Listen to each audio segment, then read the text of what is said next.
आणि आता घेणार आहोत विविध क्षेत्रातील महत्त्वाच्या बातम्यांचा वेगवान आढावा सुपरफास्ट 50 बातम्यांमधून।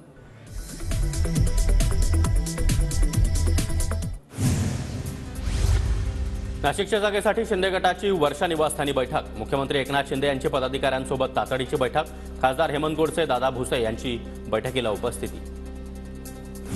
हेमंत गोडसे यांना नाशिकमधून उमेदवारी मिळणारच नाही। गोडसेंबद्दल मतदारसंघामध्ये तीव्र नाराजी।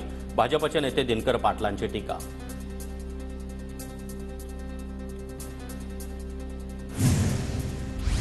शिंदे आणि फडणवीसांमध्ये जागा वाटपावरून कोणतेही मतभेद नाहीत। भाजप प्रदेशाध्यक्ष चंद्रशेखर बावनकुळेंकडून स्पष्ट।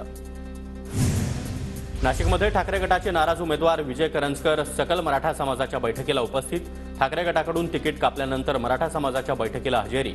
राजाभाऊ अजेंना तिकीट दिल्यानं करंजकर नाराज। हातकणंगले मतदारसंघातून शिंदे यांच्याकडून धैर्यशील माने यांची उमेदवारी जवळपास निश्चित। सूत्रांची माहिती, राजू शेट्टी आणि धैर्यशील माने यांच्यामध्ये पुन्हा एकदा लढत होणार। धैर्यशील माने यांच्या कार्यकर्त्यांनी फटाके फोडले। हातकणंगलेमधून पुन्हा उमेदवारी जाहीर होण्यापूर्वीच कार्यकर्त्यांचा जल्लोष।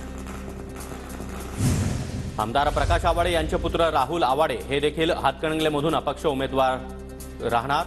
महायुतीकडून तिकीट न मिळाल्यानं अपक्ष म्हणून लढणार। राहुल आवाडे यांची प्रतिक्रिया। भाजप आमदार राणा जगजितसिंह पाटील यांनी अजित पवार यांची भेट घेतली। धाराशिवची जागा राष्ट्रवादीच्या कोट्यातून लढा। राष्ट्रवादीकडून राणा पाटलांना विचारणा।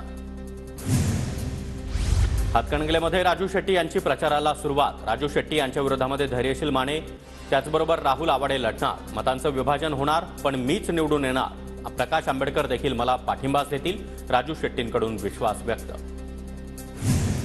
नवनीत राणांचा भाजपमध्ये प्रवेश। नवनीत राणा कमळ चिन्हावर अमरावती लोकसभा लढणार। नवनीत राणा आज फडणवीसांची भेट घेणार। उमेदवारी दिली म्हणजे विजय झाला असं नाही। नवनीत राणांना हरवणं हे टार्गेट। अमरावतीमधून चांगलाच उमेदवार निवडून आणणार। नवनीत राणांच्या भाजप प्रवेशावरून बच्चू कडू आक्रमक। शिंदे गटाचे आनंदराव अडसूळ अमरावतीमधून निवडणूक लढण्यावर ठाम। आनंदराव अडसूळांचा नवनीत राणा यांच्या उमेदवारीला तीव्र विरोध। रत्नागिरी सिंधुदुर्गातून नारायण राणे लढणार। रत्नागिरी सिंधुदुर्गची जागा अखेर भाजपच्या पारड्यात। नारायण राणे यांच्या उमेदवारीची आज घोषणा होणार असल्याची सूत्रांची माहिती। रश्मी बर्वे यांची अखेर हायकोर्टात धाव। तातडीच्या सुनावणीची मागणी। रश्मी बर्वे जात वैधता प्रमाणपत्र रद्द। बर्वेंचे पती रामटेकमधून निवडणूक लढण्याची शक्यता।